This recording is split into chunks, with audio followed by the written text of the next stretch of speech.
Okay. Okay. So effective immediately, everybody's being recorded, so smile pretty. But what we are going to talk about tonight is some of the requirements of the course and expectations and sort of the structure of the course. And I'll answer any questions that you might have about that.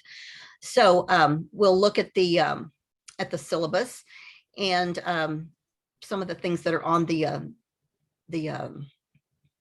Canvas set up for the course, and anything that you might have a question about, we'll talk about that. So you all already have your textbook. You know which one it is. It's the, I have the loose leaf version. I don't know if you all got the loose leaf, or I think I don't know if there's an ebook or not. You may have gotten a hard copy book, but it looks like this. So everybody got this book, Teaching Students with Severe Disabilities by Wessling, Fox, and Carter. And I taught from this book, 3 or 4 summers now. And I think it's a really good, overview of the more significantly disabled populations. And we also call that group low incidence populations. And Carrie, you've worked with that group, haven't you, in your practice as a special education teacher?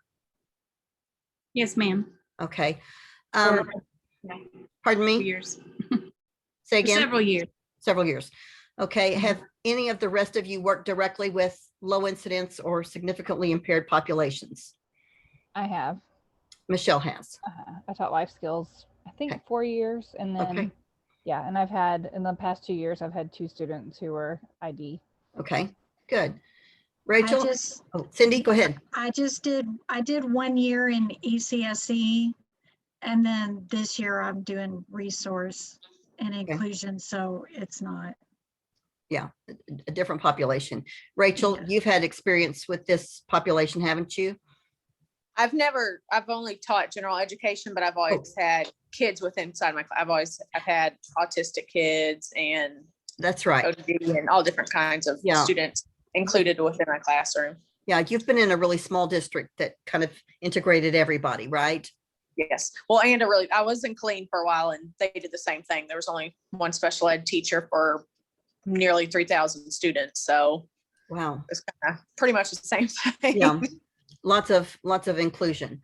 Yes. So you've all had, varying degrees of experience with the population that we'll be looking at intensely this summer. So those of you who have had more experience will certainly enrich the discussion for those of our group who have had less experience, or some in our group who are general educators who have had no experience with the really low incidence disability populations. Michelle Guest, who is also in our class, but not with us tonight, she's at the same point in the program as Carrie Murphy. She'll be doing her internship in the fall and finishing up the program. She's a life skills teacher right now down in the Brenham area, between, I guess that's Austin and Houston, College Station area, where they make the good ice cream down there, the Bluebell ice cream, the factories down there in Brenham, and she's living down there. And so she'll have some things to contribute, I'm sure, to the conversation. She's worked in Crowley ISD in the Metroplex area and has been a life skills teacher there too, I believe. And I'm not sure about the background of some of our other class members, but I think that several have probably had life skills types of experiences. And that's usually what we call the classroom setting, where most students with this level of disability go. But as all special educators know, we don't place students in particular classrooms according to their disability. Now, in our minds, in reality, we probably do. But in theory, we don't.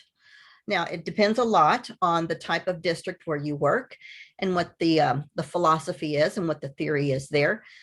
But there is a question on the new exam, as well as the old diagnostician exam, about placement decisions and how you decide about the placement of an individual. And the question asks, it sets up a situation, a scenario with a student who has an IQ in the ID range, and all of the adaptive behavior is also in the ID range. And then it asks, one of the multiple choice questions have to do with where that child should be placed. And most people automatically go to the answer that has life skills, a life skills setting, as the most appropriate place for that student. But that is not the correct answer, because if the child is just being identified for the first time, he's been in a general ed setting, we don't pull a child from the general ed setting and immediately place them in a life skills. We would move to a system of supports in the setting that they're in, and then we would gradually move to something more restrictive if that were needed, in theory. Now, we all know that we don't always do the theoretical thing if we know that something more practical is appropriate for the student. And sometimes the more practical thing would be to take the child and put them in a more restrictive setting where they had the proper supports. Maybe they've just landed in a public school for the first time, and maybe they've been homeschooled for years and have never had the appropriate learning environment. And so in that case, maybe a life skills class is appropriate. And the ARD committee would want to place the child where they could get the most appropriate educational supports. But the theory tells us that we would not go from a totally inclusive setting to a radically more restrictive one, and regardless of the disability. So certainly, I think that's the theory that we're going to go with this textbook that we're working with, that we don't place kids in certain settings according to their disabilities. We look at each individual as we go along and make determinations about placement according to the needs of the individual and what the IEP says. So, as we work through the system of learning what diagnosticians do and the order in which we go through that IEP, we always make placement decisions last. And so we develop IEPs, we develop goals and objectives and supports before we get to where are we going to execute these services. That's the last thing that we determine. And so where is this going to take place? Well, after we work out all the things that we're going to do for the child, all of their goals and objectives, then we decide where the most appropriate place for that is. And the same is true with a child, whether they have, a mild learning disability or whether they have a whole set of really involved health concerns, motor disabilities, intellectual disabilities, maybe sensory disabilities, whatever it might be, with lots and lots of support services to go along with that. We would figure out all of those things and then decide where does that need to happen. So that's an interesting discussion that we'll have as we go along throughout this summer semester. So one of the first things, has anybody had a chance to look at the first activities that you have to do with the self-determination videos? Has anybody had a chance to look at those yet? That's as far as I've gotten. I've watched the 2 videos so far. Okay. And I've Good. done the discussion. I And haven't watched the videos yet. I've read the chapters, but haven't okay, watched videos. good. Cindy, have you had a chance to look at any of that yet? Yes, I watched all of the videos and looked over what the activity was. I just got my book today, so I did that part Good. before. So now I'm catching up on the reading. I haven't read chapter 2 or 3 yet. Okay. Well, good. It sounds like all of you are getting your feet wet. Carrie, how about you? How far along have you gotten so far? It's only Wednesday, I know. I just took a look at the timeline of everything that needed to be done. I'm still working on research stuff for my other class, so. Okay. Are you Trying taking to the techniques of both. research? Is that what you're taking? Yes, Okay. Yes, Who's I'm gonna get- who's teaching that this summer? Hombreras. Oh, that's right. That's right. I've got another student, well, another student in this class. I think she's not in this class. Samantha Jones, she's in there with you. She's another one of our new diagnostician students, and she's taken that class. So you might want to touch base with her. Well, I've been working with Amitha and Andrea. Oh, good. Okay. So you've got a posse in there already. Okay, See, good. there's a benefit of that setup. We've created this whole social network that we support each other. So they're my support group. That's good. Good, good. I'm glad to hear that. So let's look. I'm going to share my screen with, let's see, here we go. With our class Canvas page. So let me see here.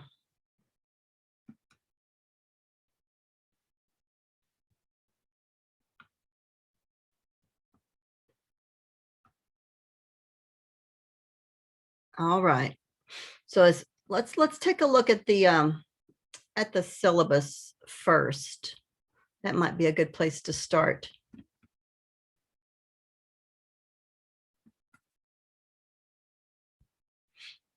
All right. Now, those of you, Carrie already knows this because she's a veteran now, but Cindy and Michelle and Rachel knows this too, because we've been in touch for almost a year now. But Michelle and Cindy, my cell phone is on here. I have not been in the office much over the last year. So use my cell phone, which is right here on the first page of the syllabus, and make a note of that. And I do not mind you calling me. If I don't want to talk to you, I just won't answer, okay? And you can text me. I'm real good at texting back. I'm better at that than email. So write down my cell number, and you can just send me a text and say, this is Michelle B, or this is Cindy A, and I'll save your number. And then if you've got a quick question, just shoot me a text and I'll get back to you pretty quick on that. But that's really the best way to communicate with me. And that's for everybody that might be listening to the webinar later. The cell phone and the text messaging is a really good means of communication. I know there are a lot of professors that will not give out their cell phone or use that communication method with students, but I really do. I like that. I probably prefer that. So I don't have a problem with you using that at all. So we've got all the standard stuff here. You've all got the textbook. Let's see, all the descriptions and statements, etc. The class is broken down into these 8 units. And so we've got a unit for each of the 8 weeks that we're together. And you've got each of them listed here. Each one of them is a little bit different. And you'll see, if you haven't already looked, there are these activities. There's something to do every week. And there's kind of a bigger activity every other week. And every off week, there's a different activity. It's not called an activity, but the week that we don't have an activity, we've got a group project, or we've got a research paper, or we've got a choice assignment. So there's something to do every week along with the discussion board. So they're all listed here. They're also all listed on in a couple of different places. Everything will appear on the course calendar. I don't want you to get too far ahead. And so I don't open up everything until the week that it's due. One thing that you can do if you want to get ahead, though, is read your textbook. Just get ahead on your textbook. As we get to to some of the bigger assignments, I may open up a few days ahead so that you can kind of get a leg up, but you'll know what all of the major assignments are. But you just can't be turning them in too far ahead of time. So the first things, everything's due on a Sunday nights. There's a quiz every week. There's a discussion every week. And then there's some kind of an assignment, whether it's an activity, like I said, or a choice assignment, or the research paper, or a group project. There's one or the other every week. And so you'll see that the first week you have a discussion, a quiz, and an activity. Oh, I misspoke. The second week you just have a discussion and a quiz. The next week you have an activity, a discussion, and a quiz. The next week you have a choice assignment, a discussion, and a quiz. The next week you have an activity, a discussion, and a quiz. Then you have a research paper, a discussion, and a quiz. And we're just talking like a 5-page paper, not a 25-page paper, like a 5-page paper, I think it is. Then we have an activity, a discussion, and a quiz, and then a group project at the end, and a quiz. No discussion that last week. So that's the way that looks. All of the same basic expectations as you would see in any of your other graduate courses. No late work. If you have a problem, if you see that you have a problem getting your assignments in, you need to contact me before due dates and let me know what's going on with you, and we'll see what we can work out. But don't wait until something is past due to let me know that you're having a hard time. I do expect a higher level of work at the graduate level than you would expect at the undergraduate level. Of course, I don't expect late work. I don't expect, certainly don't expect cheating or plagiarism, things like that. Always that professionalism. I always like to say to my students at the beginning of a course that at the master's level, this is not true at the undergrad level, but at the master's level and in the diagnostician program, particularly, at the outset of the course, you're my students, but at the end of this program, you'll be my colleagues, because basically I'm helping to create people who have the same credentials as me. And so you'll start out as students, but at the end, you'll be colleagues and hopefully friends. And that's a really fun thing for me to get to create colleagues and friends with the work that we do together. And so it's a very rewarding thing for me. And so I have a whole lot invested in each of you. And I want you to be successful. Your success is my success. And so don't start failing without letting me know, because I'll do what I can to make you successful. So let's go back, let's see, to home. The link to the webinar, you all found it without any trouble. It's right here under weekly webinar. You can find that every week. It's the same link every week, right there at the top of the weekly webinar. And like I say, you don't have to attend. I certainly can't force you, but I think it's a good thing if you can. And if you cannot attend, you do need to watch the webinar when we're done. I try not to ever go more than an hour. And then I have it posted later that night, certainly no later than the next morning, to the Canvas site. Anything comes up, I will put an announcement up. The discussion board, like I said, we'll have a discussion every week. There's a kind of an elaborate system of points that are awarded for your replies. So this week is a kind of a throwaway, just, get on there and say who you are and a little bit about yourself. Next week, the ones with serious grading implications will be will start, And here under discussion posts is the,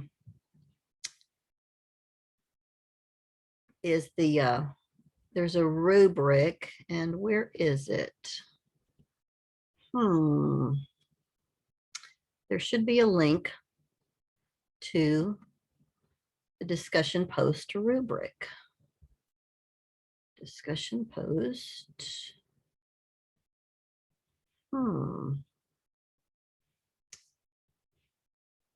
I don't see it. Well, you need to respond initially, and then you need to add to your response. You need to cite a source.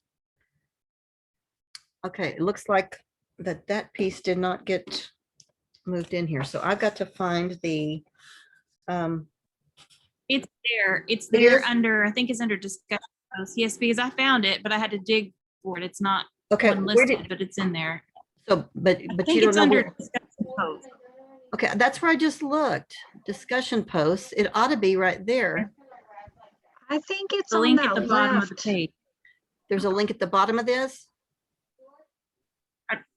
Or maybe it's not that page. I found it, but But I you don't did find remember it. where. Okay, well, I- I'm gonna dig for it and I- then I'll put it there so it's more obvious. Maybe it's there on discussion board forum. Maybe it's there. There it is, discussion board rubric. Yeah. Okay, it ought to be on that other one, that other page too. I'll put it there too.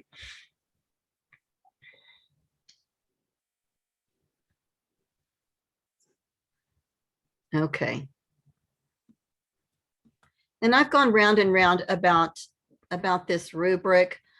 This was developed by the professor that taught this class before me about 5 years ago. And it's pretty cumbersome. You make an initial post by the end of the day on Wednesday and respond to all parts of the prompt. Respond to at least 2 peers and support the post with content and or references. Participate fully in the discussion, evenly distributed throughout the discussion period, reflecting participation from start to finish, and use generally accepted standards of online etiquette. So those are the elements that we're looking at. And these are worth 40 points. So each discussion post is worth 40 points total. And so your initial post has to come in by Wednesday to get the 18 to 20 points, has to thoroughly address all required elements. The comments are clearly stated, demonstrating that the content was appropriately reviewed and synthesized, and it has to include citations. So, an APA citation of a source. And then fewer points. That should say, that shouldn't say 8 there. That should say like 8 to 10. That should say 8 to 10. No, up to 18. See, that doesn't look right. It looks like I need to amend that a little bit, because those points don't look right.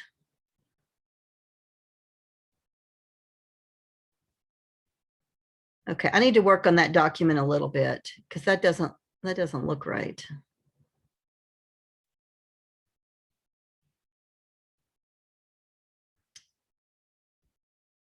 But I'll amend this document and repost it, because this should have a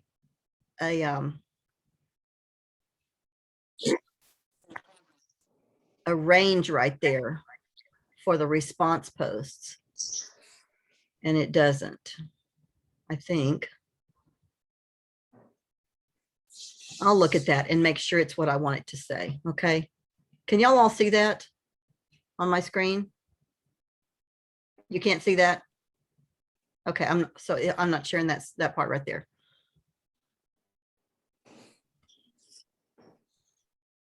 Okay, well, I think that I'm gonna take another look at that before I leave that. So y'all can't see what's on my screen right now? I can't, I just see the link, the discussion board rubric. Okay, It's so got even, me. okay, so even though it says I'm screen sharing, I'm not sharing that. Okay. Well, I'm going to take a look at that rubric again and make sure it's the way I want it to look, but it's got lots of points, and there are varying things that you've got to do throughout the week. So make sure that you pay attention to all the components of this. Then there is there's a quiz that opens up.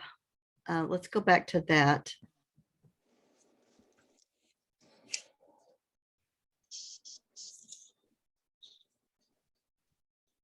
Can y'all see my page right now where it says quizzes? Okay, 7 quizzes. Each quiz will contain 15 questions in the format of true, false, multiple choice, and short answer.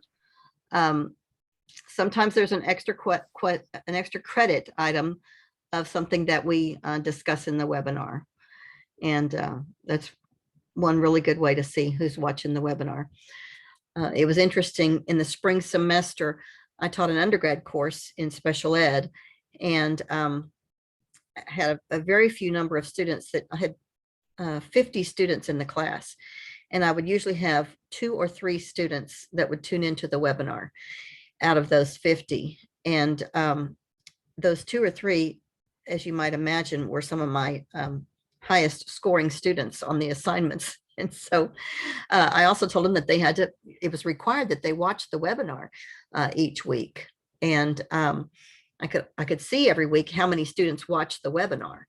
On the YouTube channel, it would say, 10 views or 13 views. And so you knew that, the majority of the students weren't watching the webinar. And so toward the end of the class, I told the students that were watching that night, I said, okay, this week, you don't have to do your assignment that's due on Sunday night. Just in where it says assignment, just type in webinar, and that will get you those points for free. And I said, and then of course, anybody that watches the webinar can also do that, and they can just type in webinar and not have to do their assignment this week. And so it was really interesting to see all the assignments that came in that week. A lot of kids, went ahead and did their assignment, and then a number of kids, typed in webinar, webinar, webinar, but not nearly as many as did the assignment, because they didn't watch the webinar. And if they'd just watched the webinar, they wouldn't have had to do their assignment. So I think there is some value to watching the webinar. Okay, so those are the main things. The quizzes, I usually open up on Thursday after the webinar on Wednesday night. So you have until Sunday, though, to do the quiz. So you've got all that time to read your chapters and make sure that you've got the content down for that first unit. So we'll talk for just a minute about the first unit before we close tonight. The first unit is about the definitions, descriptions, characteristics of students who have severe disabilities. Developmental disabilities, and some of the things that we need to consider with that. So who are the students who have significant disabilities or low incidence disabilities, or some of those things that we might put into this category? And one of the things that your book mentions in that first chapter is Down syndrome. But is Down syndrome always a severe disability? No, it's a matter of degree and how severe, how significant is the disability. Well, we probably all know individuals who have Down syndrome, and for some it is a significant disability, and for others it's not. And it all depends on the level of severity of that particular disorder. And for some it can be very disabling, and for others not so much. A lot of that has to do, a lot of that shows up with IQ. And when we do an evaluation of intelligence, we'll see that that IQ reflects the level of severity. Kids who have Down syndrome and are high functioning will have IQs that range from, I would say, probably 70 to 85, maybe that range. I have not personally seen kids with Down syndrome or individuals with Down syndrome who have IQs much above the low 80s. Those who are very articulate. I know there's a young woman right now who's doing some modeling. You've probably seen her on television. She's very articulate. She probably has an IQ in the high 80s, maybe even 90, just by listening to her speak. And you'll hear me say this, those of you who are, well, all of you on the screen right now are in the DIAG program. You'll hear me say this in the DIAG program. The one quality or characteristic that you can link most closely with intelligence is vocabulary. If you couldn't do any other assessment, you can only do one assessment to determine a person's intelligence. What you would want to do is a test of vocabulary, because vocabulary links the closest with IQ. So you can tell a lot by listening to a person talk. It's funny, I'll go into a room with people and tell them that I can tell a lot about their IQs just having visited with them for a short period of time. Well, that makes people so nervous. You know, they start making faces and they clam up pretty quickly because nobody wants you to think they're less intelligent than they pretend to be. And so you can do that soon yourselves.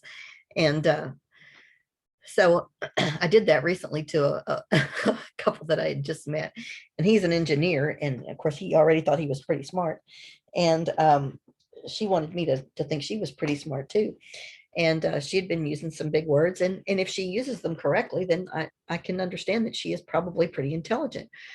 And I certainly knew that he was, given some of the things that he had said. But this is certainly true of individuals with Down syndrome. If they have very low or no vocabulary, then you can assume that the intelligence is pretty low. Individuals who cannot articulate, it doesn't automatically mean that their intelligence is low. There are some people who don't have the ability to talk for other reasons.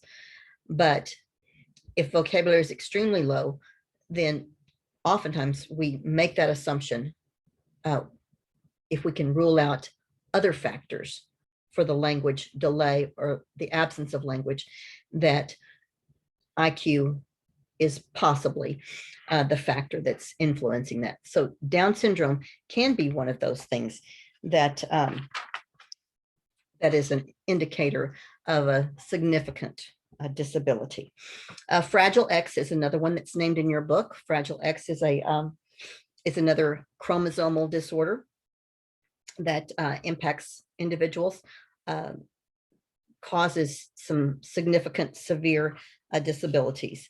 Your book talks about fetal alcohol syndrome, some other chromosomal and neurological kinds of things like Prader-Willi syndrome. Prader-Willi, you may know individuals with Prader-Willi. I had a student a number of years ago with Prader-Willi, and that's the one that there's something amiss with the part of the brain that controls appetite. And children with Prader-Willi have no sense of ever feeling full. And so they are chronically feeling hungry. And usually they grow to be very, very large because they cannot satisfy that sense of hunger. And I think it's a kind of a tragic disorder, that insatiable appetite. Angelman syndrome. I've had a student with Angelman's. Deaf blindness is also on this list. That is certainly not an impairment of the brain. It's an impairment of the senses.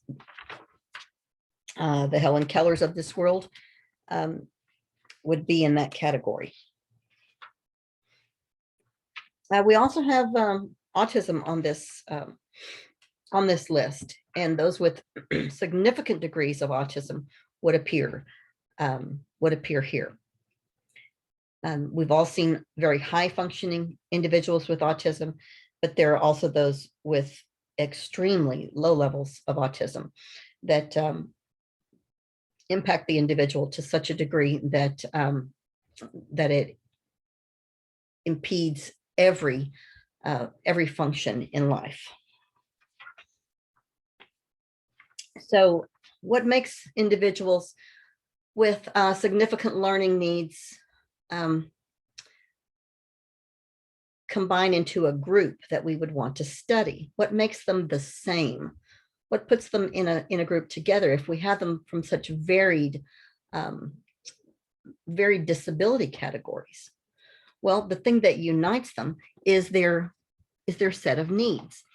Sometimes those needs are physical, and that sets them apart from many of their other classmates. Sometimes their needs are academic. They're very different from many of their classmates. Sometimes they need other means of service delivery. Sometimes they need a lot of interaction with other specialists. Sometimes motor issues are the problem. Mobility being the issue. Adaptive technologies needing to be a part of what's going on. Communication. Sometimes the most important thing is functional skills and how that person is going to get along in the world beyond the classroom someday. And so that can be the most important part of what's to come for that student. As you might imagine, there are a lot of philosophies, a lot of differing philosophies about how to teach students with these variety of needs. And so a lot of variation in curriculum. For many years, individuals with this level of severity of disability were warehoused in institutions, and that's certainly not the case anymore. There is a video that is here for you to watch, and let me see where it is. It's the quality of life documentary that we'll start watching this week as well. Has anybody watched that yet? Cindy, what'd you think? I was amazed at it. There were parts that I cried over. I could not believe what she went through. Yeah. And I thought that was horrendous. And to think that that is fairly commonplace breaks my heart. Yeah. And as a parent of a special needs child, I was appalled. I thought we have got to do better than this. Yeah, it's pretty amazing, isn't it? It's horrific to watch, but it's very eye-opening. And I'm with you, it will make you cry. It really will. I tear up just talking about it and thinking about it. But it's amazing to watch, and to watch the transformation in this young woman is truly amazing. So I do want you all to get to that and get to watch that. And I think it will bring about in you this, as anybody that loves special education and wants to be a diagnostician and wants to help people who have disabilities, it will make you want to know more about this population and want to be able to help them. I think a lot of people are fearful of individuals with significant disabilities. They don't quite know what to do or how to help them, and so they back away. But the more you learn about them, the more you are exposed to them, the more you'll want to be involved and help. So let's look for. Go ahead, please. Go ahead. I was going to say, Another thing that I like about that video is that a lot of times when you talk to SPED people, they, you only see that student at school. Yeah, And so you see them in one particular setting. And so it's easy to think that that's the way that it always is. But one thing I liked about that video is you could really see the way that it was from that parent's perspective and what caused them to feel like they needed to put her in a home. And you could see the heart wrench that that mom had gone through that whole time, and I thought, yes, this is real life here. yeah, exactly. I've watched it several times now. I guess I've watched it, every summer for 3 or 4 summers, and it's a very, very eye-opening documentary. So I'm looking forward to you all watching it, and we can talk about it some more next week after everybody's seen it. And I think we talk about it a little bit in the discussion board, I think. So that's coming up. So let's look at activity 1 for just a second, because this is due this weekend. Okay, so as you watch that video of the quality of life, you'll see just how much, and some of you already know just how much related services are needed, and additional hands are needed for a person with a great deal of disabilities. So this assignment is to develop a plan as if you were proposing a policy to implement for coordinating related services, some sort of consultation, or improving the utilization and or efficacy for paraprofessionals in your district. So we'll talk about that just a tiny bit more in a second. But one thing I want everybody that takes this course to start to think is that you are moving out of the role of teacher, and you are moving into the role of that next level up, consultant, if you will. You may be moving into the role of a diagnostician in the next year, maybe 2 years, but in the near future, you will be doing something different, and you will be on a different plane than teachers. And I don't want to say a higher plane, but you will be on a more consultative level, talking to others in the district, or maybe even to other districts at some point, and giving advice and giving recommendations about how to handle things. That's one reason the diagnostician role requires years of experience as a teacher. You have to have done this for a little while to be able to tell other people how to do it and how to work with children who have disabilities. You have to have some experience. And so you have to start at this point, removing yourself a little bit from your classroom role. And I know there are people who go through this program that say, oh, but I'm going to miss the kids so much. You're still going to work with kids. I promise you that. But you've got to start thinking in this other role. You've got to start shifting. So start shifting right now. Even though you may spend another year in the classroom, you may spend 2 more years in the classroom. We'll see, depending on where you are in the program. But start shifting now. Start your thinking to shift to, I'm looking at what's going on from that next level up. So if you're going to develop a policy or a plan, look at the paraprofessionals that you've worked with before, or that maybe you're working with now, and how could all of that be managed in a better way?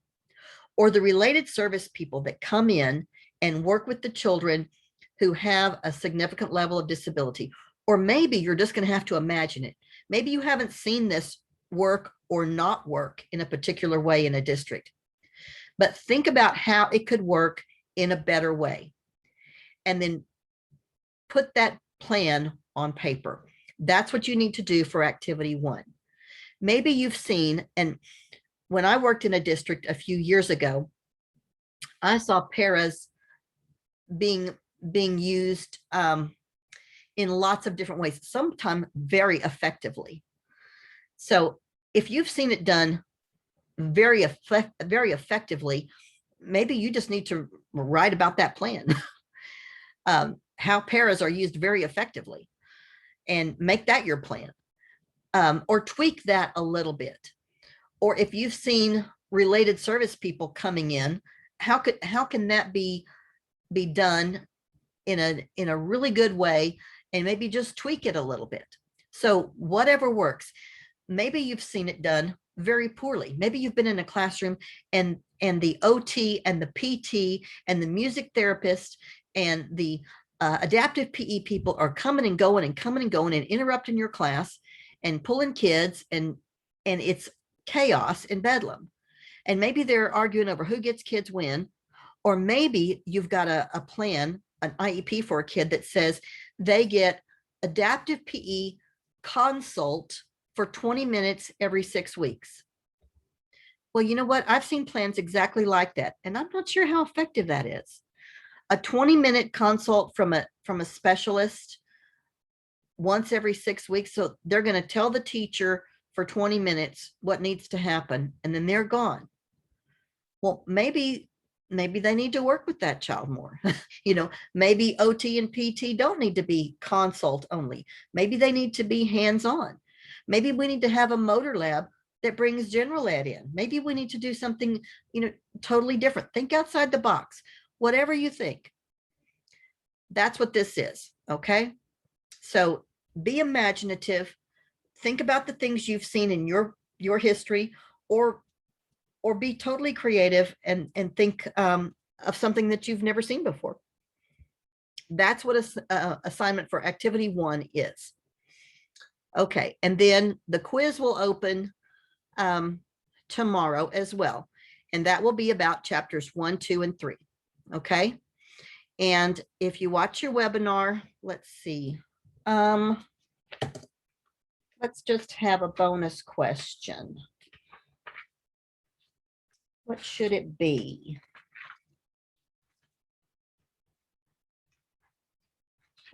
Let's see. Oh, I told y'all what was in my attic.